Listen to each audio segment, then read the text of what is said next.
नमस्कार, स्वागत है आप सभी ओल्ड रेट्रोज में। 31 जुलाई 1980 मुंबई की शाम बिल्कुल आम थी, लेकिन कुछ ही मिनटों में एक ऐसी खबर पूरे देश में फैलने वाली थी जिसने करोड़ों दिलों को तोड़ दिया। वो इंसान जिसकी आवाज पर राज कपूर मुस्कुराए, दिलीप कुमार रोए, देव आनंद इतराए और शम्मी कपूर झूम उठे, आज हमेशा के लिए खामोश हो चुका था। आखिर क्या हुआ था उस दिन? कैसे भारत ने अपनी सबसे प्यारी आवाज खो दी? आज सुनिए उस दिन का किस्सा जब मोहम्मद रफी हमेशा के लिए चले गए। क्लैपबोर्ड पार्ट 1, एक साधारण लड़के का असाधारण सफर। 24 दिसंबर 1924 पंजाब के अमृतसर के पास एक छोटे से गांव कोटला सुल्तान सिंह में एक बच्चे का जन्म हुआ।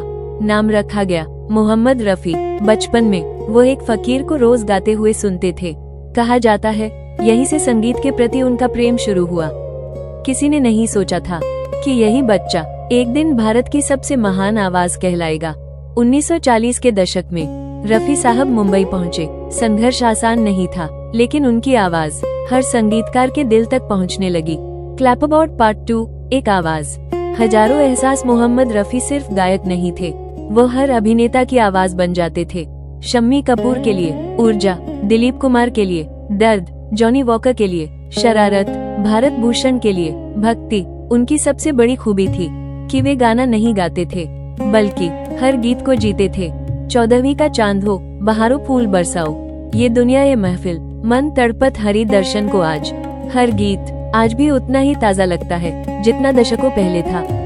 क्लैपबोर्ड पार्ट 3, इंसानियत की मिसाल। रफी साहब जितने बड़े कलाकार थे, उतने ही बड़े इंसान भी। कहा जाता है कई नए संगीतकारों के लिए उन्होंने बहुत कम पैसे लिए और कई बार बिल्कुल बिना फीस के भी गाया। वे बेहद सरल जीवन जीते थे, न कोई घमंड, न कोई दिखावा।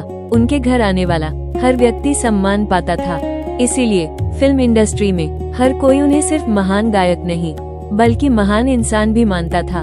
क्लैपबोर्ड पार्ट 4, वो आखिरी दिन। 31 जुलाई 1980 रफी साहब अपने घर पर थे। उन्हें अचानक सीने में तेज दर्द महसूस हुआ। परिवार ने तुरंत डॉक्टर बुलाए, लेकिन यह एक गंभीर हार्ट अटैक था।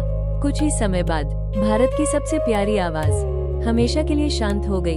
उनकी उम्र सिर्फ 55 वर्ष थी। ये खबर जैसे ही रेडियो और अखबारों तक पहुंची, पूरे देश में शोक की लहर दौड़ गई। मुंबई की सड़कों पर हजारों लोग उमड़ पड़े उनके अंतिम दर्शन के लिए।